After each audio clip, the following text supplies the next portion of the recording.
In this profound video, dive deep into the transformative wisdom shared through the channeling of Quo from the Rock Creek Research and Development Laboratories and L/L Research.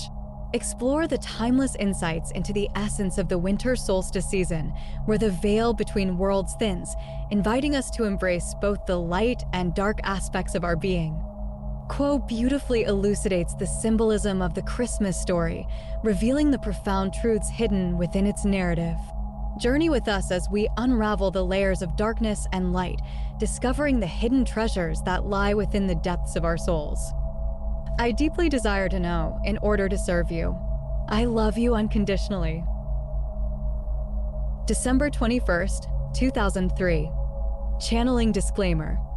This telepathic channeling has been taken from transcriptions of the weekly study and meditation meetings of the Rock Creek Research and Development Laboratories and L/L Research. It is offered in the hope that it may be useful to you.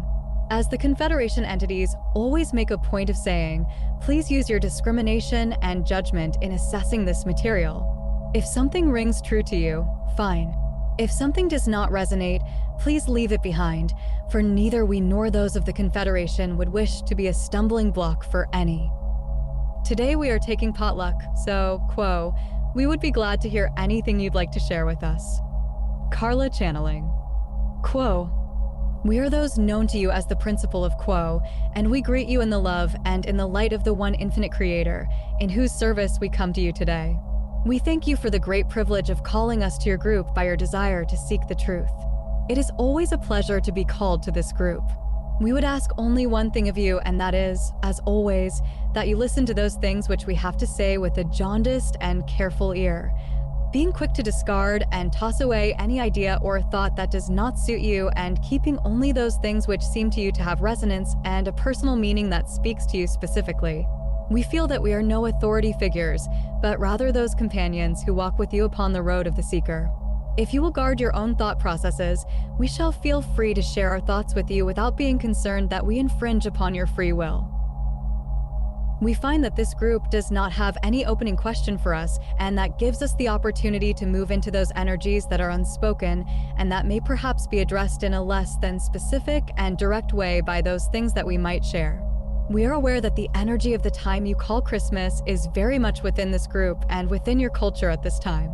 And it is interesting to observe the lack of joy with which many entities approach the dark times of winter solstice, for indeed that is the energy of this particular season of the year, that energy of the dark and the sleep of hibernation and winter.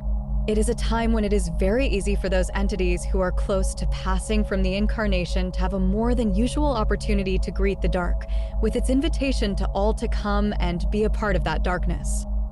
It is a seduction that brings many to that passage betwixt incarnation through what is called death to the next stage of consciousness for that entity.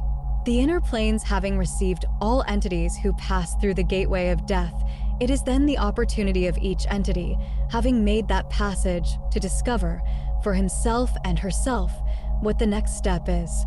Is it a step of healing, a step of review and examination of the life just passed? Or is it, in some cases, that entities who pass through the gates of death are quite conscious of the opportunity being offered to work within the inner planes, and so are most eager to move on into new work, new projects, and new service? For those who are at all drawn to the dark, this is that time during the season of the year when that invitation will seem more seductive than usual. It is, paradoxically, a time when the deepest impulses of entities are to lighten the darkness, to energize that darkness with gaiety and noise and movement, as if such hectic pleasures might distract the souls dwelling within from their preoccupation with the gathering darkness. That invitation, that seduction of the dark, is often set very deeply within the gaiety of your celebrations. It is as though the energies of humankind, not knowing how to cooperate with the darkness, find it necessary to throw up defenses against the darkness and deny the reality of the darkness. For darkness is not simply a physical thing. It is not simply the absence of a sun body within your atmosphere. Certainly, that physical darkness is a huge part of the way darkness feels, that experience of the lack of light. Yet, the energies of the season are more than, and other than, physical. In part, the darkness that is physical darkness is complemented or paired with the shadow of self, the darkness of self, that entities such as this instrument would always prefer not to deal with, because it is, while undeniably a part of the personality, not considered a desirable part of the personality. We feel that perhaps this might deserve a good look, this attempt to make all things bright, to lift everything up to the light, and to have a merry and a happy season. Certainly, each within the circle has experienced the hectic nature of this particular season in, as the one known as T said, the cycle of Christmas and Christmas doings. The one known as T was saying that it would seem obvious that entities could wish each other good and send thoughts to each other without the necessity for purchasing items, without the necessity for getting certain items, and yet, year upon year, and century upon century, entities faced with the shortest of the days and the longest of the nights of the year turn hungrily towards the festivities that make a brave show in the face of all of that darkness and shadow. Let us look at the story of Christmas in that it is a story with darkness within it. The biblical story that this instrument knows from its Sunday school has a beauty to it, the beauty of innocent birth and angelic visitors and wise men of the earth who also come to honor a tiny child. Yet it is perhaps not emphasized, but certainly part of the story, that the mother of this entity, the one known as Jesus, was brought to childbed without the convenience or the respect of having been married first.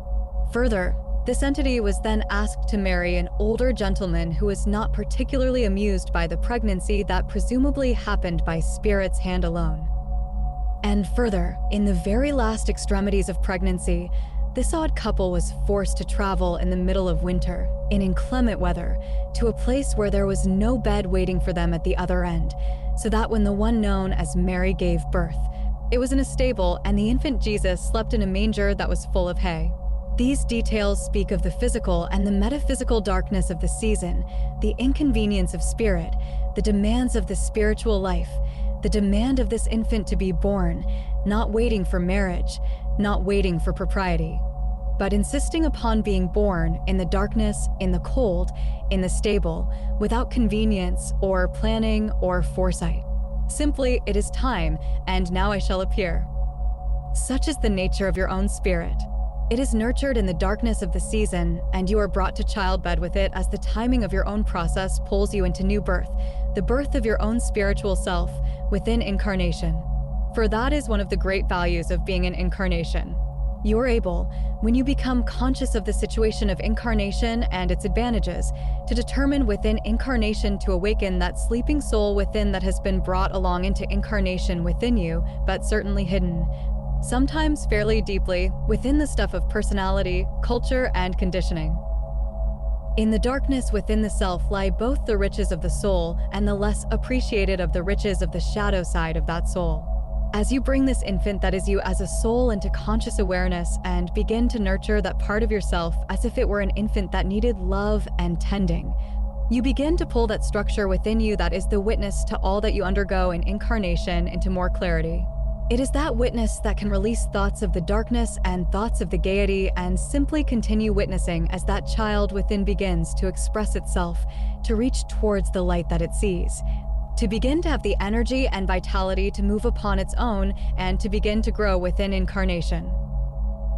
As you go about nurturing this beautiful portion of the inner self, we would ask you also to look very carefully to find the wolf that bites, to find the murderer, the thief, the adulterer.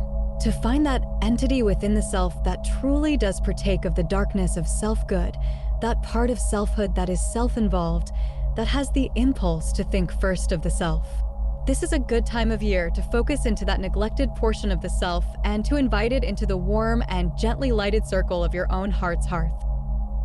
It is as though there are parts of the self that have been denied because they are too dark, they are too seemingly selfish or evil or harsh or rough. And yet, that whole entity which you are cannot function without all, both the light and the dark of its nature. Many times entities who polarize towards beauty and truth and purity feel that they must deny and leave behind those shadow portions of self. And yet, we would ask you not to leave behind one iota of that 360 degrees of self that you do possess. For all of the voices within you, all of the 180 degrees of good and 180 degrees of that which you label not good are necessary to integrate into one peaceful kingdom within. Many are the times that this instrument has asked the question, what is peace? For she meditates on behalf of peace each night. One of the keys to understanding peace, the concept of peace as a living thing and not as a dead idea, is to realize that peace is the complete and harmonious integration of light and dark, so that all is in balance within the whole entity and all of that entity's faculties are brought to bear on a situation. Not simply those faculties towards the good, but those faculties that might be considered towards the negative. For the thief, the coveter, the lazy one, all of those dark voices within can be charmed into becoming the bedrock of will that puts grit into the expression of love that the light, part of self, has no trouble expressing. Yet when the going becomes rough, it is that dark side of self that is able to take hold in difficult situations and endure. That same darkness that could be the wolf that bites, then, has become the best support possible for the light.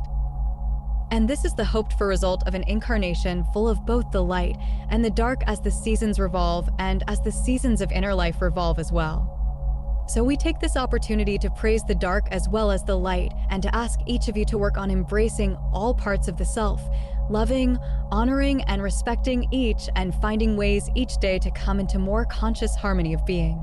As you are able to find your kingdom within becoming peaceable, just to that extent shall you be able to be a force for peace to those about you.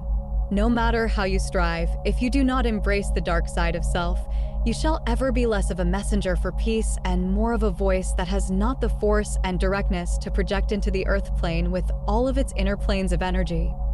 This instrument's head is full of angels at this time of year, the angels of heaven, praising God and saying, "Glory to God in the highest and peace to men of goodwill." We wish you those angels.